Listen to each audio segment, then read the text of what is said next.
Proceed with the countdown. 10, 9, 8, 7, 6, 5, 4, 3, 2, 1, 0. Well, I got to tell you, without fans, the whole entertainment business would fade away. Comic books and comic art is a really strong and very close to the pulse of the culture.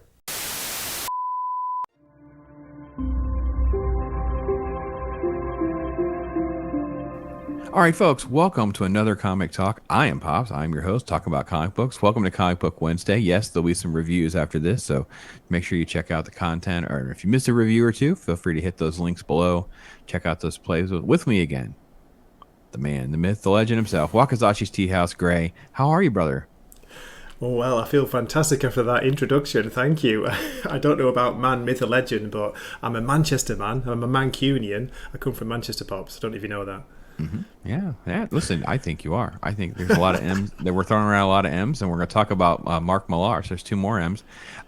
Listen, brother, let's talk about comic books and how things are going and what you've been enjoying and things like that. I know you've been into something I haven't been into, and I'm very curious, and I'm really glad you told me about this because I was like, wait a minute, what's going on over there at DC?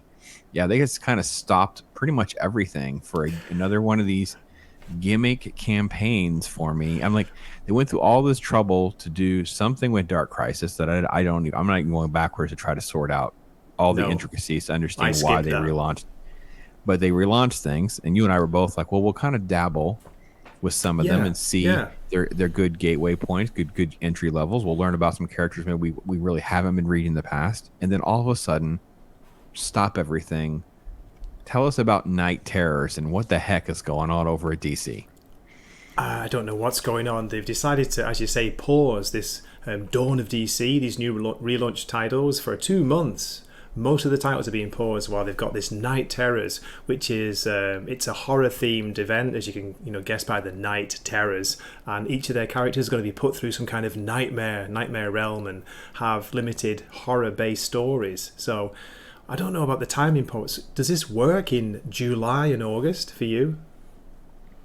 I'm sick of all. This is the stuff that you can do, when you're successful and things are going well, right? Yeah. This is something you can do when you've got some time and things are going okay. And I was like, what on earth are they? What are they doing? It's like, yeah. So we saw this. You sent this to me, and it's like it's a list, and it's Night with a K, by the way, because we're so clever. But it's based on this character that's called Insomnia, and these stories are about the character's worst nightmare, and they're doing like 5 of them a week or 6 of them a week. So the Dawn of DC titles that we've been talking about, folks, that I've been reading with you and trying to at least discuss whether or not they could be good fit for you. Now we have to kind of like set all that aside for a minute because for the month of July we're going to do this, and I don't know why. And actually August 2 months well. It says. Yeah, that's just the first month. Look at all those titles, Pops. It's unbelievable, isn't it? There's a heck of a lot. Yeah, it's pretty much everything. Yeah, we can run down the list. It's this month was First Blood, Batman, Black Adam, Poison Ivy, Ravager, the Joker. Then we move into Terror #1, and then you have Green Lantern, Robin, Shazam, Flash, Zatanna, Catwoman, Nightwing, Punchline, Superman, Wonder Woman. Terror #2 as Action, Angel Breaker. I don't even know what Angel Breaker is. No idea. Detective, Harley Quinn, and Titans. So pretty much everything. I don't think, did we miss Aquaman? I think Aquaman, Green Arrow, maybe. Yeah, there's a few titles that aren't listed in there. They are continuing maybe, I'm not sure how many. There's a couple, like there's a Superman. The main Superman I think will continue. Well, I'm not 100% sure, but there's a John Kent Superman title that's going to continue. That's out this week. And Steelworks. I don't know if you know that character. Do you know Steel? Yeah, Steel I'm familiar with. Steelworks, not so much, but I know some of it. It's just, first off, you've read a little bit of the Knight's Terror. What's some of your first impression? The Batman issue 1 was a huge disappointment. It was basically just recapping all the, the famous events that happened to Batman over the years, which could have an effect on him. What's your worst nightmare? It's like we've seen it all before. And the second one I read, which I did enjoy, Pops, it's a character called Ravager, which is Rose Wilson, Deathstroke's daughter. And I don't know much about her, but that was actually a good contained horror-themed story with good writing by Ed Brisson. The only one I'm familiar with, which I didn't finish reading, and I just sort of like, I don't know, because I found out like it's part of this event thing, I just kind of stopped. Like, oh, never mind. The Joker, his nightmare is that Batman dies. Oh yeah, what did you think of that? What you read? I don't. It was quite funny, I thought. I was surprised because I don't really like that writer, and I'm sorry to say, to be negative. Matthew Rosenberg, he had a recent Joker, The Man Who Stopped Laughing, and it was just terrible series parts. It wasn't funny. But I quite enjoyed that Joker one-off. Yeah, I'm just stupid. Stupidly funny. Well, okay, yeah, that's fine. Right, stupidly funny. I can go there. Right, that's definitely a great way to explain more about it. And then the concept of this event, like, we both actually kind of had some praise for some of the DC stuff that they've been doing with Dawn of DC. Yeah. We've enjoyed, like, I think Green Arrow was probably one of the better ones. There's some character design issues, but I thought it was a really good way to take someone who's never read Green Arrow and pull them in and take them on a little journey, right? I thought that thought Shazam was just quirky and kind of odd, but not the worst thing in the world. I think Green Lantern's been fine. The main Superman title I thought was fine. I didn't really care so much for Titans. I don't care for Tom Taylor. He just continues to remind me why I don't like Tom Taylor. Yeah. Things like that. But I think overall, I can't, like, it's not like a grade F. It's not the worst thing they've done. I thought, well, this is them trying to adapt and figure out how to find a lane to move forward in. And instead, we're going to also have this gimmick. And I don't understand the concept of just all of these like layers and layers of things that just, to me, maybe you can speak to this. And we're going to get to this later because somebody asked me, like, what do I read? It's getting so complicated. I can barely keep track of what's going on. Me too. I'm the same. And about this event, not just the fact that they're doing it in summer, which is strange. You think they would have held it off to Halloween, October, November. But as you were saying, Pops, you've lost all the momentum of this Dawn of DC relaunch, which has been staggered in itself. That's been coming out, a couple of books this month, then next month, and then month after. They still haven't relaunched all the books they were talking about in Dawn of DC. You've got a Penguin book coming out soon, supposedly. I think there's another one I forget the name of, but I don't know. I feel like it was kind of a last minute idea that they've rushed in to maybe give the artists and writers time to write, the main series. What do you think? Do you think is it a buying time strategy or something? That I can actually see. That actually it didn't even occur to me that's a little bit of it. It's like but then again, it's like you've spent time and resources to get these books made. Yeah, exactly. It's kind of like the way you and I've talked about some of the frustration with backup stories. It's like, listen, Chip Zdarsky, how about you just write a better story instead of trying to write two backup stories and think that you're clever with trying to tie them together and all that. Like, it's just, there's so much of that. I didn't do a review on that John Kent book because I thought it was weird because I saw that book was in the list, but then there were like you said, all these Knight's Terrors are in there too, and there's just so much of that book that doesn't involve John Kent. I thought that was strange, and then there was just all this promotion for this Knight's Terror. They're just spending so much time promoting this stuff. I'm like, shouldn't you also be promoting your regular stuff? Like, I don't know. DC, I felt like they were moving, I want to say on track, but they were moving in a different direction that seemed like, okay, we're going to reboot some things and good artists, some decent writing, some different things. And then Marvel just seems like more chaos. Like we both have talked about, I don't even know what to read over there. And then they do something like this, and I just kind of shook my head. Yeah, I don't know. Where do you feel on wanting to kind of do this? If you didn't have a channel, would you even be bothering? No, that's just it. The reason I got the Batman Night Terrors is because the regular Batman was supposed to be coming out this week, but they've paused it. So big disappointment with that. if I didn't have the channel pops, you're right, I might have tried a couple, because I do have I do like horror-based stories, and it's quite rare to see the main characters used, in a horror theme. But yeah, otherwise, no, I'd just probably wait. But one of the worries is that a lot of commentators are talking about people who are buying the regular titles. Are they going to hang on 2 months after just this, this recent relaunch? Are they going to come back 2 months later and carry on buying the books? Or are they going to say, okay, maybe it's time to, it's a sign to walk away? It just seems like the vulnerability that you open yourself up to, sort of like, I want to say apathy, but just like, am I going to remember to make sure my shop knows to order my book or get the copies or what? Because Right. if I wasn't doing the channel, I would probably wait for someone like yourself or Wes or someone to say, Night Terrors, this was really good. So let's say they do 24 of these, and I guess there's 2 months worth. So let's just say they produce 50 comic books. Out of that 50, these 5 are good.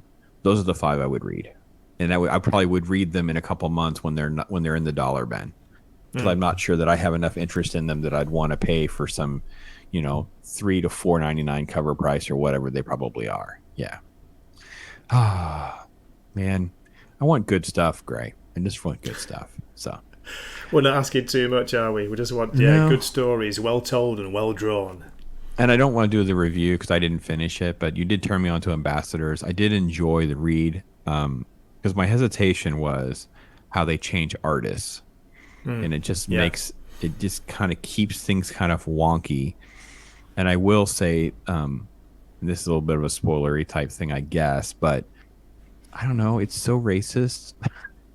It's so weird in the beginning. Like, we're going to go and get an Indian guy and put him in an Indian flag. And it was just, there's so many things with this arrogant, snot-nosed person who just thinks they have all the answers to the universe. It's just like, oh, okay. If it wasn't Mark Millar, I'm not sure I would do this, but it's him. And I have to trust that.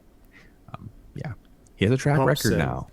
I'd be interested to hear, like, did you read it in one go? Because, I was doing it monthly. Well, it was twice a month it was coming out. And as you say, you pointed out that about the artist. I never even thought about that it kind of breaks up the flow of the story pretty much. But Mark Miller was saying, his excuse or his reason was he wants to have the collection, the collected edition, like with all his favourite artists in, telling this, the story, this like long form story. So That's a quaint little gimmick, I suppose, for him personally. When you read the story literal, like in a graphic novel form, or if you're reading the issues in sequential order like I am, it's hard to connect because the art has some big changes. Frank Quitely is a very unique. You can look at just about anything and know that's Frank Quitely. Frank Quitely doesn't even accidentally look like anyone ever in comics. I don't know who else Frank Quitely looks like. I'm sure by now people have mimicked his work, but there's enough,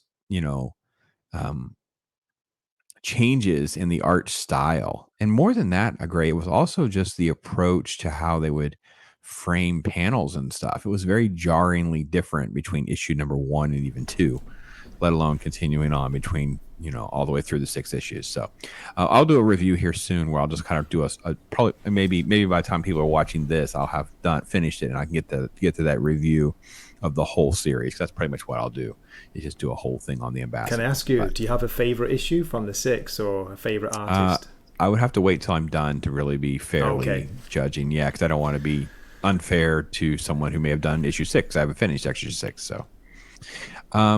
But basically on the same vein of what we've been talking about, especially with DC and the gimmicks and the relaunches and the confusion, someone asked me, I think the quote went, I need to brush up on some DC. What should I read? And I sent a long list of, have you read all of this? And I basically was like the greatest of things. And it was like from a noob point of view. Like, well, I just wanted to give them. So let me give you an example. I will pull up the list. The list is like the top 100. And we can kind of discuss like some of the pros and cons of reading certain ones, because there are pros and cons. And I think it's irresponsible to just throw some poor noob at something that they're just not going to enjoy, or they're going to get confused by. So for me, I didn't recommend Crisis on Infinite Earth, even though I think it's a fantastic story. It's a must read at some point, but it's not a must read right out of the gate because it's so complicated. You're not going to know all these characters. You're going to have all these crazy things happening, and you have no context, right? Because the context, for those of you who want to know, was the fact that DC had now bought Charlton, and they wanted a way to deal with this massive history of 40 years of Golden Age books, Bronze Age books, Silver Age books, different iterations of these characters. What they did was they kind of put each one on their own Earth. This is really the best representation would be things like Green Lantern or really Flash, right? Because the Golden Age Flash is actually a different human being. So Jay Garrick compared to Barry Allen versus Wally West. So Crisis was a way for them to figure out how to structure everything, get rid of some things. So they created a story, and then they would move forward. But I think the problem is, and we're going to see it on this list, is, I don't know, do you agree that they now use the multiverse as like a gimmick to just do whatever they want to do? Like, to me, that's what it's become. Instead of being some sort of nice, because this is Crisis on number 7, it's instead of it being something that kind of fixes the complexity of your universe, now they use it as a gimmick to do whatever they want. Oh, just make it part of it's a different Earth, it's a different timeline, it's whatever. I agree. I would. Yeah, there was no way you'd tell someone to start with that, would you, Pops? Even though, for people who have grown up reading comics, it's a fantastic story, and it gets, deservedly so, it gets a lot of love. I'd start with something much more basic. I saw recently you had Angry Canadian on your channel, and you were going through a few books with him, Kingdom Come, Craven's Last Hunt.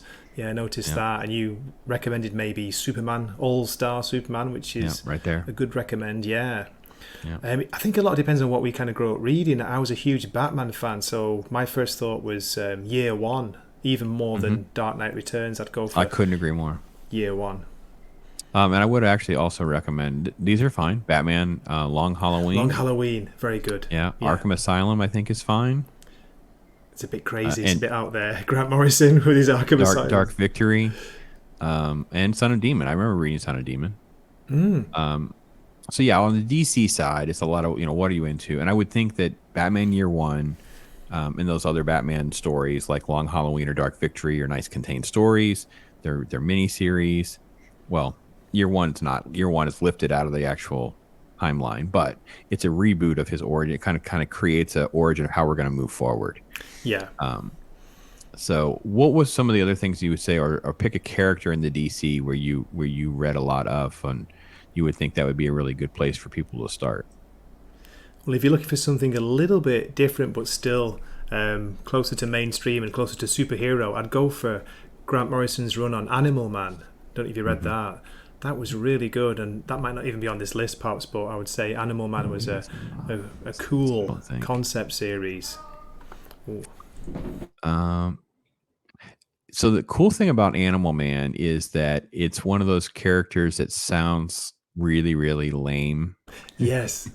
Or it sounds like a third or fourth tier X-Men character of this guy who can, absorb whatever powers the animal has. So, if the animal's nearby, you can, strength of a gorilla, the speed of a cheetah, it can heal like an earthworm. I mean, these things sound crazy, but it does manifest this stuff in an interesting story. But what ultimately I think drives that story, Gray, right, is just the human part of Buddy Baker and the relationships and that kind of stuff, right? The family, yeah, exactly. His, his wife, his daughter, friends, really good. And then, of course, later on it does get very meta. It gets very, Grant Morrison. He starts to challenge, what's real, or asking what's real. But I think the first couple of volumes of that are really good, like fun.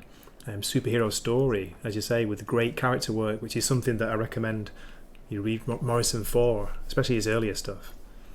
Let's look at some of the things that are on this list. Obviously, it's all the classic stuff that you would expect, like Dark Knight Returns and Watchmen. I don't know that Watchmen's for everybody.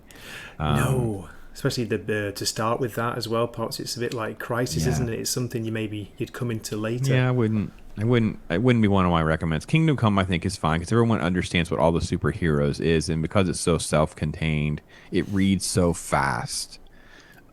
It's fascinating, and then I think it gives people a good dose of what other characters you might want to read. I think, as you said, with Angry Canadian, who said you maybe want to read more Superman, and I said, well, All Star Okay. Superman's a pretty quick read. Killing Joke's fine. What Happened to Man of Tomorrow is a great story. I don't know that I really think of that as one that has to be read or anything like that. It's a good one. The Green Lantern stuff's interesting because I wouldn't really start there. I don't know where I would start. This is actually on my to-do list, is to dive a little deeper into some Green Lantern lore and kind of figure out how to recommend Green Lantern to people. Because I kind of came. We're children in the '90s. Folks were about the same age. We're only a couple years apart, so we kind of grew up in the same time frame. They did a relaunch of Green Lantern. We were young. They had a miniseries called Emerald Dawn. Then they relaunched the Green Lantern title, so it was real easy to read Green Lantern for us because they restarted it for us. Did you read much Green Lantern? Do you have any thoughts on like how to get into that or? No, and I'd be up for any recommendations because it's one of the characters, along with Green Arrow. I don't know why there's a green combination there, but I never got into them, Pop, so I don't even know, as you said, where to start. Yeah. Oh my God! Open too many windows. I hit the wrong button.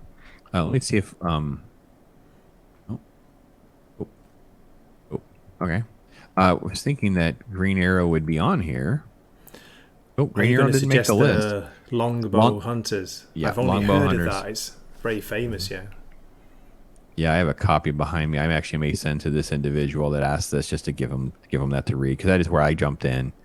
Okay. Longbow Hunters is done by Mike Grell, and he ends up taking over the series. So he runs a Green Arrow series that started. So I was able to I followed that for. I mean, I had the first 100-something issues. I mean, I pretty much followed it pretty much the whole time. I can remember going to a show in Orlando looking for a certain issue I had missed for some reason. It's like, I need number 19. I need just this one random issue. It makes the Green Arrow sort of like this grounded, grittier, real story. It's, not, a guy in tights. I mean, he's wearing a costume, but it was different. It was interesting. I liked it a lot. Yeah. I would start with Longbow Hunters. I'd be speaking out of turn with Green Lantern because I've read all these pieces of things, but they're out of order. So I don't know. It's easier for me to jump into Sinestro Corps or something like that because I know who everybody is. That may not be the best thing for someone who does not know. So I'd be a little more cautious of how to recommend. So we'll put a pin in that and have to come back to my Green Lantern stuff before I dive a little deep. I was trying to figure out. I've been rereading some stuff on the Marvel side. I really hadn't been rereading some of these legacy things on the DC side. So that would be a good one to think about. Maybe Daredevil, going back to some of the classics. Is it Born Again? Possibly as like a good retelling of the origin story of Daredevil for a Marvel title. What do you think? On Daredevil, I usually recommend the Frank Miller miniseries, A Man Without Fear. He did it with, yeah. So it's just a 5-part miniseries. It basically is Miller kind of redoing all of it for you in a completely little tiny format. And then pretty much you can pick and choose out of the Daredevil stuff, different pieces of things, whether you want to go to the Miller visionary stuff, Elektra Saga stuff, that kind of thing. And as you said, Born Again. I've actually been doing some read through on the stuff that kind of happens after that. And we'll get to that after this, is that we'll talk about Marvel and kind of their transitionary thing. So we'll come back to that, and then we can kind of talk about some of the Marvel recommendations. But I thought this, I definitely would. I think Superman Red Sun is a fine recommend. I don't know that I would recommend Hush because, again, no, same as it's you. in the middle of other stuff. I would want to get you a little further along before I jump into things like Batman Court of Owls and Hush and things like that. I don't think Batman Court of Owls is it's going to be easier to follow. It's a little more complicated. And the problem that I have with that is it's New 52 stuff. It just sort of fizzles out on you. Whereas I agree. Whereas Hush has a much good run. What would you say to Nightfall? The first big famous Bane story, because I remember reading that. I mean, I've been reading Batman for a long time, but I stopped buying comics when I moved to Japan, and then I picked up a paperback of it. Man, I just burned through it. It was so good, so well written. I think as long as you have an understanding of sort of like Batman's Rogue Gallery enough to appreciate, a Killer Croc moment or a Mad Hatter moment or a Riddler moment, or you get a little bit of that in there for you. If not, it's something I would just say, well, you don't have to wait long on it, and you're not going to be lost by it. It's not so complicated that you can't follow along, but you'll No. enjoy it more, I think, if you spin your wheels in the Batman history a little bit first, as we did, right? It was back then, guys. Yeah, Again, sure. we had villains every couple issues. It was just a constant flow. We didn't have these waste like that last Batman issue. Oh, Gray, my goodness. How many pages and panels did they spend with Batman just sitting around and sulking and just having all these the fight scene he has is with Penguin's son, and it lasts like a page, and you're like, oh, let's go back to talking. Then it ends with them sitting around a dinner table, and I'm like, okay, no. Yeah, but so there's some definitely some good stuff. The JLA stuff again. We were talking about Grant Morrison Shills. His JLA was a nice reboot of the Justice League. Be good, somewhere good to start. I've got the Tower first of volume of Babel that. though. Yeah. Start with Tower of Babel and then Rock of Ages. Those are great recommends for sure. I don't think I know what Strange Apparitions is. Do you know what this is? I don't remember. No, I don't remember. Oh, this is Detective in the 400s. Huh, interesting. Wow. I would have to reread that myself to make sure I don't speak out of turn. Okay. There's Nightfall, which again, I don't think I would have that near the top. Birth of a Demon, I would wait on a little bit. So, yeah, there are lists like this. Yeah, see, Blackest Night. So again, we're into this whole, what's the best timeline to give you? What's the best way to guide you? And Black Mirror's on my to-do list. That's something I've never actually read. Oh, it's great, but I wouldn't start with that, Pops. It's something I'd come to, like us later on. It's really good. Oh, Mad Love would be fun if you're a fan of the animated series and you just want to get into something that's self-contained. That's a fun little read. Yeah, very, very good. So there's lists like this. You get that often? Do you get people asking you questions like, what do I read? How do I read? What is good? Those kinds of things? Only a couple of times, believe it or not. The people who watch my videos, they're usually like comic book fans already, so it's rare that I get, noobs tuning in for some reason. But the ones that you were talking about, I've always said just recommend, depends what you're looking for. You're looking for a superhero, a cape story, or you're looking for a war story. I'd recommend maybe the Punisher Warzone, or even the Nam from Marvel Vietnam. Do you remember that series? Oh, absolutely. First collection of that would be really good. I thought that was a great series at the time, but I've not gone back and reread it, Pops. I don't know how well it's aged. Punisher stuff is great. Yeah. The original miniseries is fantastic to this day. It holds up perfectly well. Okay. Garth and his Punisher is also holds up just as well today. Very good. As It's ever. Yeah, crazy over the top, but it's good. Nuts. Actually, I was just rereading. This will take us to our next, picking up a little bit of what we were just talking about with the Daredevil things. I've been going down the rabbit hole where I was reading a lot about like Marvel going broke and what had happened, and living through this, where comics were just being sold. People were buying multiple copies. They thought it was an investment. The sports card people and the comic book people, there was this massive overlap with, so the quantities got nuts. And Marvel's, and the reason I wanted to bring this up was because I kind of I'm trying to parse out like the what happens next now. Because as you pointed out, Gray, last time we talked, it was like 26 titles in 1 week. I'm like, oh my gosh, Marvel, how can you afford to be that scattered? Like, how can you afford to be that sort of like, that's not very cohesive to me. If you're doing, I don't know if they're doing that every single week or not, but let's just assume they're not. Let's assume they're only doing like 70 titles in a month. That seems like a lot of artists and writers, and that may be a good explanation why some of the quality is not there. Like that may be part of, the chicken and the egg here, guys.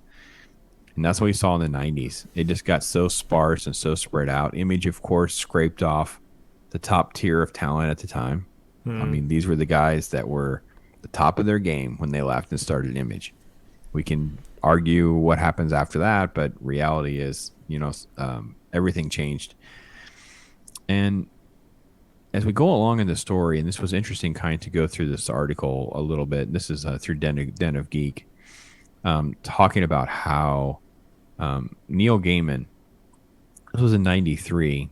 Of course, he's the famous Sandman creator at the time. He's done other stuff, of course, but you and I are both huge fans of Neil's work. And he basically talked about it being a bubble, which at the time people were like, what on earth is this guy talking about? Because no one in the bubble wants to hear they're in a bubble. No, of course not. So Neil says, you sell a lot of comics to the same people, especially if you tell them they're investing money for high guaranteed returns. But you're selling bubbles and tulips, and one day the bubble will burst and the tulips will rot in the warehouse. I don't know if he knew that Valiant Comics had a warehouse full of like 1 million comics or not, but man, that is some serious on the nose foreshadowing right there. Is that true? Is that a true story? Oh yeah, I didn't know that. Oh, it was so funny. So Matt, Unbearable 73 was with me. He was talking about being at a convention. I think he was with some folks there, and he made a comment about he was complimenting that he thought Valiant was doing it right at the time by not printing just mass quantities. Because Valiant at least presented itself. You thought they were only printing X number of copies or whatever, not right. what the scale. Well, come to find out, they had held a lot of copies back, and they would always have extra copies and those kinds of things. Well, of course, the bubble bursts and they get stuck. And these things were quarter bin back then. They went. I mean, talk about value. You couldn't give Valiant away. You could not give Valiant away. So yeah, this Neil Gaiman statement there is just tremendous. The bubble, of course, definitely happens.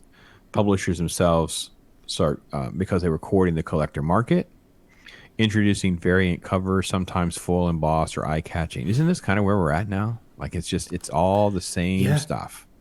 I've heard from quite a few, again, comic book commentators, Pops, that they're not admitting this, but it's basically variant covers which could be keeping DC and Marvel going. Variant covers right now. Yeah, because I think last time we were talking about, like, wasn't it Green Lanterns #2 and the variant cover? The regular cover was so off-putting, but the variant cover was actually pretty cool. But I'm like, why is there a variant cover for issue #2? I know. Like, why do we even need this? It's every issue, isn't it? Not like anniversary issues anymore, which is very strange. You understand it with, a relaunch issue 1 or maybe a 25 or a 50, that kind of thing. But I don't know, Pops. And the problem with this as well is it's backed up by they never release any accurate sales figures anymore. It's hard to keep track, of how many are actually selling physically. We've no idea, have we? I'm sure it's a lot lower than 70, even 80,000 that it used to be a few years ago for a top title. Yeah, some of the print runs on books, it's so shockingly low. It's crazy. And I don't know how that factors because, again, like you said, the numbers are so convoluted. We can't get good data. And the problem with not having good data is not about trying to mock them, belittle them if the sales are down. It's about trying to navigate a way to compare to history to know how certain things are actually doing, your finger on the pulse of things, that kind of stuff. So, for instance, I have an app thing called Key Collector, and it will have some they call them rare comics, but it's more like very low print run stuff. And usually it's like when the issues are going to be canceled, they kind of let them run themselves out, like Ninja Turtles, like one of the original Ninja Turtle runs or whatever. When it was dying out, the print run just kept going down and down and down and down and down. You start to get down to around 10,000 copies. Well, now we see some of the print runs that have come out of more modern comics, and some of them they're touting sales of like 40,000 comics. I'm like, that would have gotten you on the chopping block back in the day. Are you kidding me? Yeah, absolutely. Yeah, makes you wonder, doesn't it, about what because Amazing Spider-Man, believe it or not, is still supposedly the top-selling comic. It's overtaken Batman. Again, you can't rely on the numbers, but I wonder how many copies actually sell. Seriously. There's no way it's 100,000, is there? It used to be well over that, but I haven't done the rounds. I need to do a round. I mean, that's a good idea to do that. Do the rounds because I have four shops kind of like around where I am during the week when I work. I should do the rounds and kind of do an inventory check. Like, what do we actually still have in the store? Like, have what's, kind of get a feel for.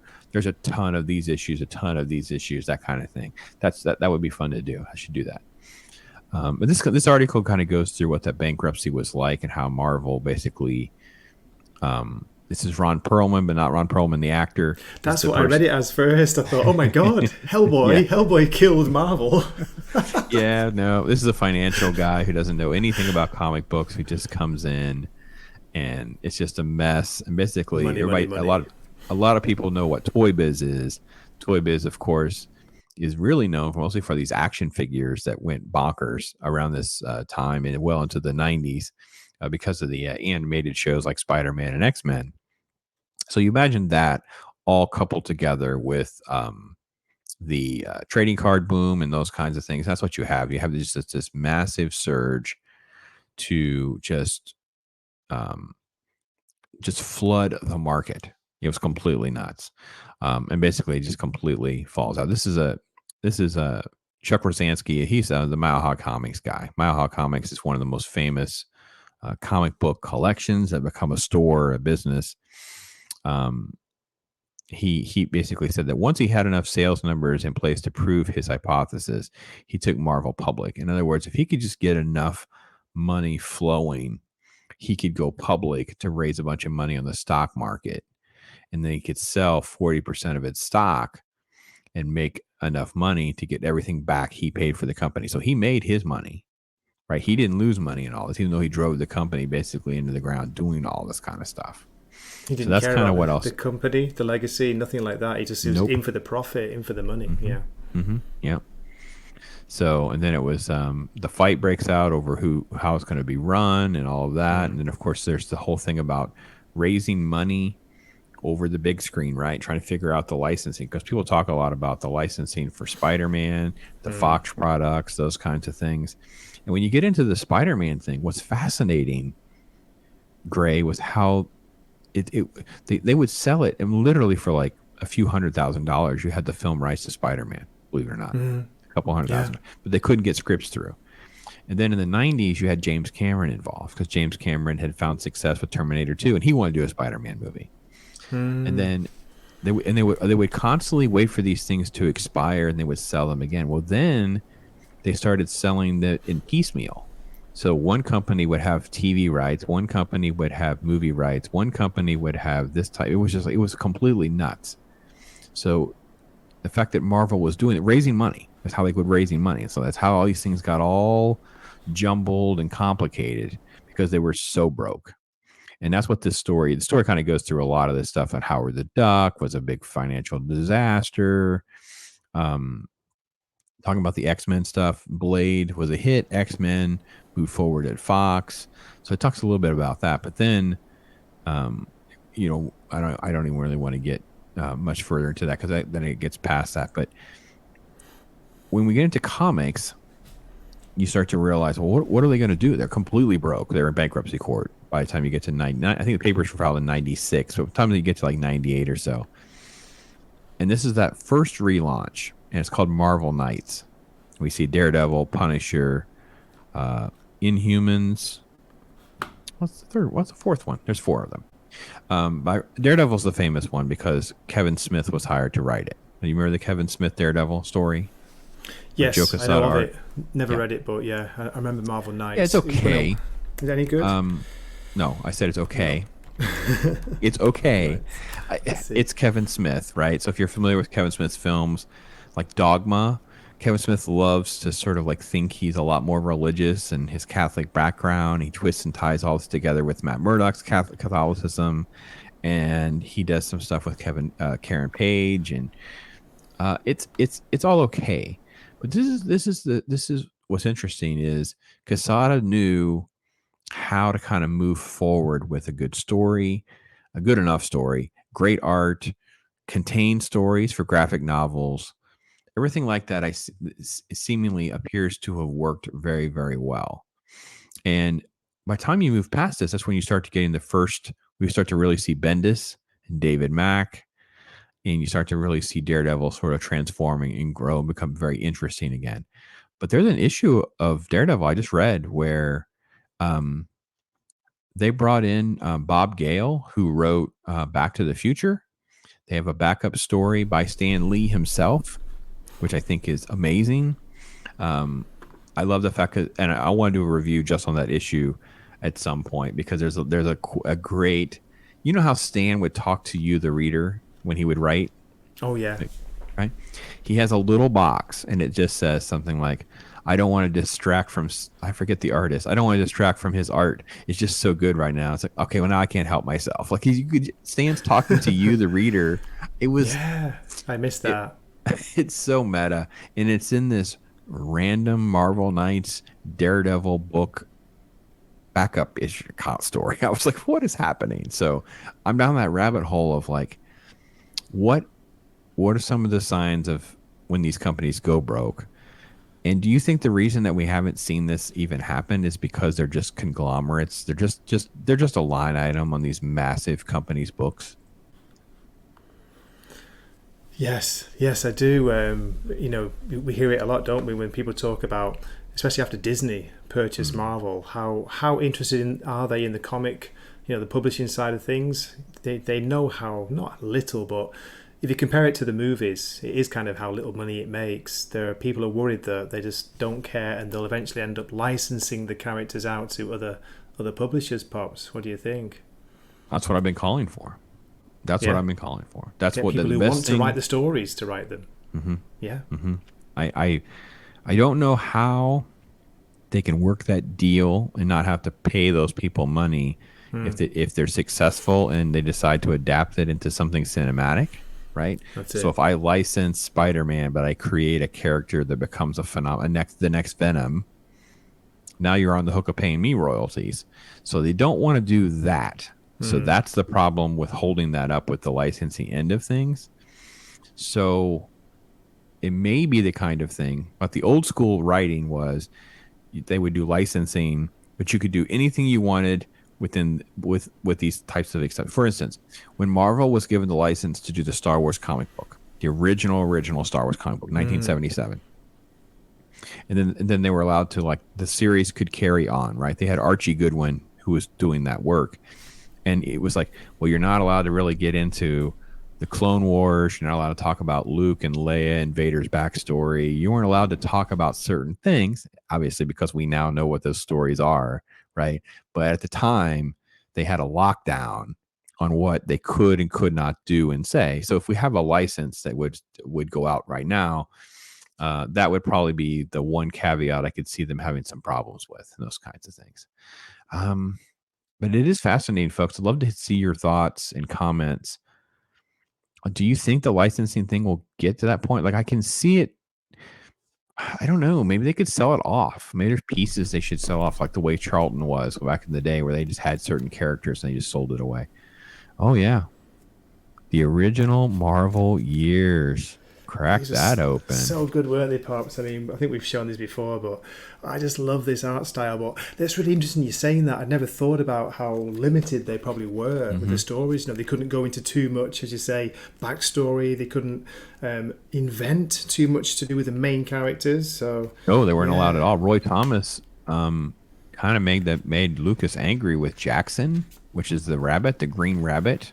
Oh yeah, that he introduces right away. Yeah. Bizarre characters. So George cool. hated the Green Rabbit. Oh really? Oh yeah, he hated the Green Rabbit. Yeah.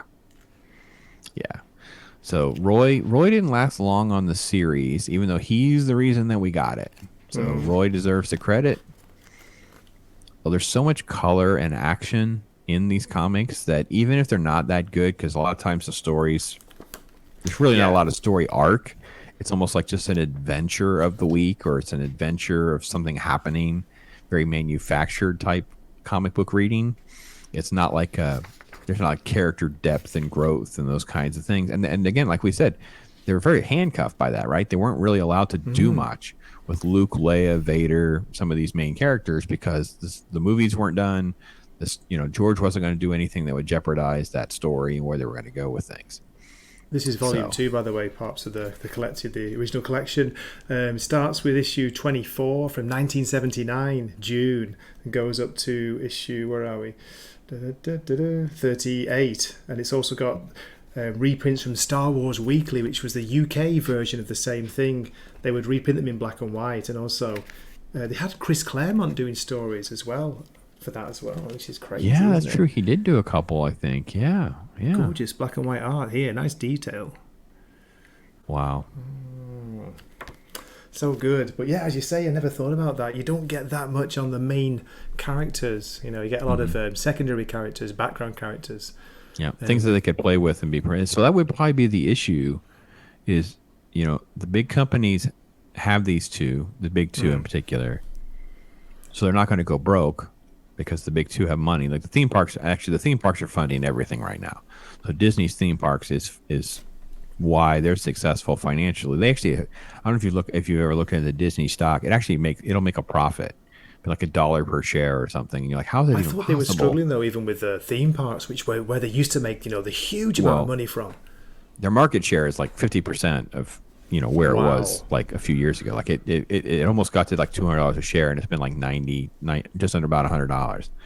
But it'll start quote a profit, but that's way. funding all of this failed businesses. Imagine you have all of these different pieces of things that are not. But like we were talking about, if we license it though, and someone does something really really cool, now we're stuck though because we have to pay them. And that's kind of why they're in all these random lawsuits from the past. They just settled with Larry Lieber, that's Stan's brother. So over stuff that he had created back in the day at Marvel. So the families and the heirs are still fighting over some of these intricacies and details. So it's kind of a vicious circle. What do you think about like IDW and some of these other publishers? Do you think they'll just go belly up at some point, or someone else will buy them? Well, I've been seeing reports of that. They are tanking IDW at the moment. They're in big trouble as far as I've seen. I don't pay much attention to the that's right, the business side of things, but they were doing these kind of licensed comic books, weren't they? I'm not sure if it was old movie licenses or They have great licenses. They have they Turtles, G.I. Joe, but they write the same woke or worse woke crap than the main two do. So like, why are you licensing it then? because they're too stingy to pay good money for good writers, so they're just having writers they can afford, which have got no experience writing comics or no life experience, and we're getting these same very poor stories. I don't know. I've just been looking at the Marvel Knights pop. Sorry, just to interrupt. That's fascinating because I missed all this, and it was as you say, 4 main titles: Daredevil, Punisher, The Inhumans, and Black Panther was the other one. Black Panther, So, yeah. Were these good? Were these really Christopher good? Priest and Michael Golden is where I'm going next on that Black Panther. Right. And what you'll see with that Daredevil, because I think you should read the Daredevil. I'd love to see your take on the Kevin Smith one, because it's kind of weird. It's not as good as I remember it being, but it's not bad. And I think I feel like, am I being too biased because I have the Kevin Smith thing? It's like, I heard it's very wordy. It's a very it's very, very wordy. Yeah, very, very wordy series. But then after those 8 issues, they switch. It's a different team. Okay. So then somebody else comes in and is doing the writing with Quesada, and so basically the contract from Marvel went to Quesada and Palmiotti. So they have their own publishing, they're their own company, right? So they were probably paid. I think it was like crowdfunding, right? They're going to give us X amount of money for you and I to do this book. And now we got to get a team together. So you and I will do this first book, or we're going to hire Kevin Smith to write it. I'm going to do the drawing. You're going to do the inking. And then we're going to call Bob Gale, the agent of Bob Gale, and we're going to get Stan Lee to write a backstory, and you're going to do this. And so he knew how to get that kind of ball rolling. And he was out probably scouting talent. He found Bendis and Mac and some of these other people, like, well, could you come in and do a couple issues? Could you do this? And this is where we get Echo. If the Echo show and the Echo character, right? I didn't know her until the show. Had no idea who she was in the comics. So if you read this Marvel Knights and you kind of go through how she's introduced, she has like a 5-issue introduction, basically a 5-issue story arc, and it's so much better than this scally face, off-putting person that we have in the show. right? Because she's this beautiful woman,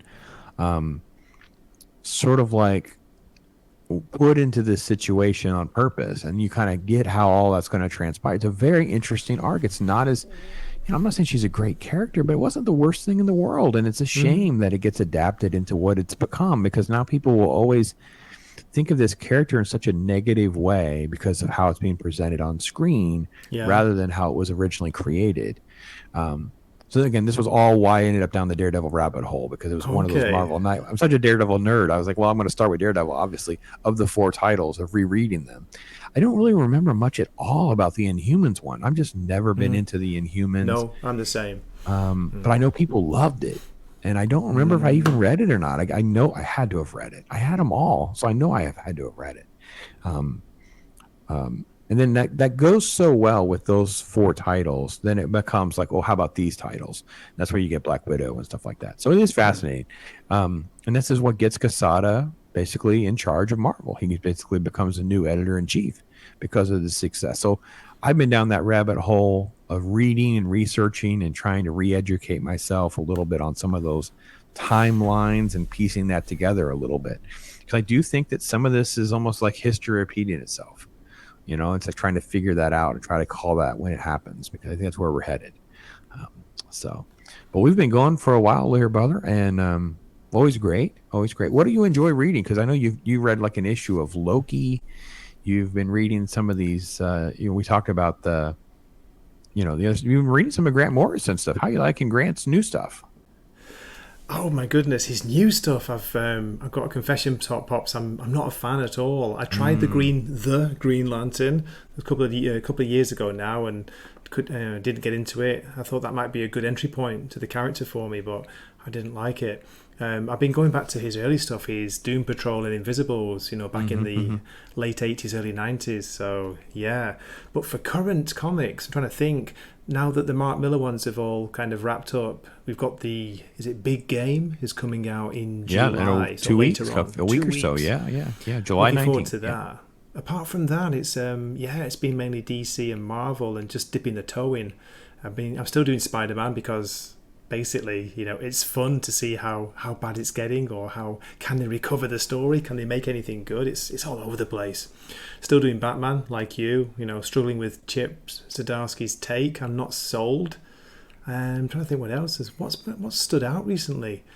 Are you still reading Local Man? Because I need to get back into that from Image. I have. There should be another issue any minute now. So, not disliking it. I still feel like I'm in the middle of a Twilight Zone episode. So that's it's just an interesting comic book. I'm not trying to say it's great. Local Man's. Oh, I'm sorry, I'm mixing that up. That was Phantom Road. Phantom Road is like a Twilight Zone. Oh, Phantom is it? Road Okay. Phantom Road is like a Twilight Zone episode. You're not quite sure if you're in sci-fi, horror. It's just odd. The characters don't quite know either. Is it worth a look, Pops? Because I've heard a few things from other people about Phantom Road, so I don't know if it's any good. Yeah, but it's I'm enjoying the process, because I don't know if there's going to be a payoff or not. I don't really. That's the problem too. When you're in it, you're kind of like in it. You're like, I don't know how it's going to pay off. I don't know if you can stick the landing or not. So it's been okay. I missed an episode of Local Man. I didn't even check to see if another issue. I think 5 came out either last week or 2 weeks ago, and I'm lost track. I was up to issue 3, and I'm sure it's 4 and 5 are out. Yeah, now. We're on 5. Yeah, so that's been good. I actually have that's good. That gives me something to get to, because a lot of the other ones I've been reading, there's like one more issue, so I'm like, I might as well just wait for the new one to come out, because I'm already in the middle of July now. So like Exo Man of War I'll read. I may go back to doing some of the, we talked about some of the Marvel licensing titles. I may do a couple more of those and see. I just haven't been that impressed with any of those for any period of time. Some of them are okay, but what do you think of like? Sorry, I actually read a good one. Speaking of the Marvel licensing ones, it surprised me. I don't remember which issue. It was whatever the latest issue of Predator. And that's not been good. But the latest issue was really good. It was like, okay, they're telling a good story now. You've got these different factions of characters have kind of split off. They're on a ship and they're on the ground as well. And it was just a really well-written story. So I recommend... Oh, okay, issue number 4. There we go. Yeah, that was really good. That really surprised me, because we know how bad the Alien's been. Pops. We reviewed the first two of those, didn't we, together? Alien. Yeah, brother. It was. Oh no, I haven't read 3 or 4, so I'll have 2 issues of Predator because issue number 2 was with Woman Boss on the front. Do you remember that one?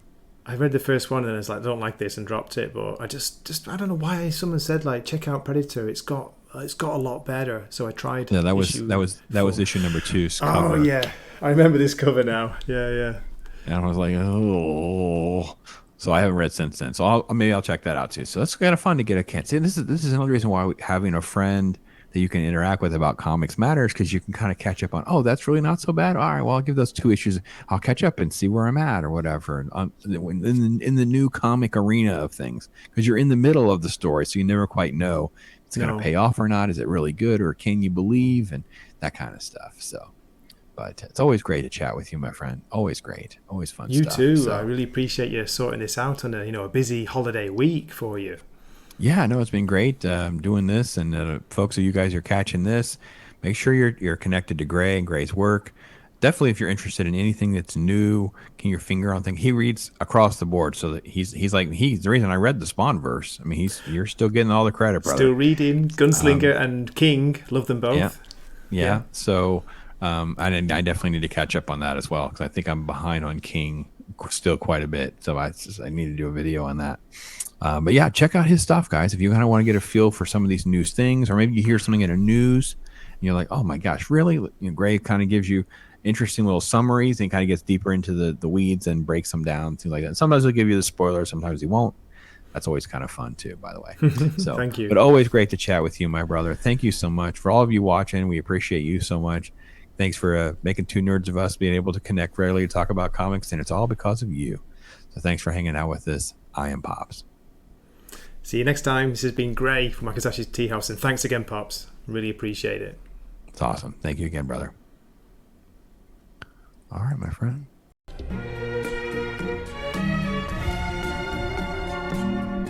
Yeah.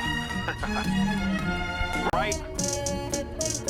And I'm not playing no games. Yeah. Sit, Ubu, sit. Good dog.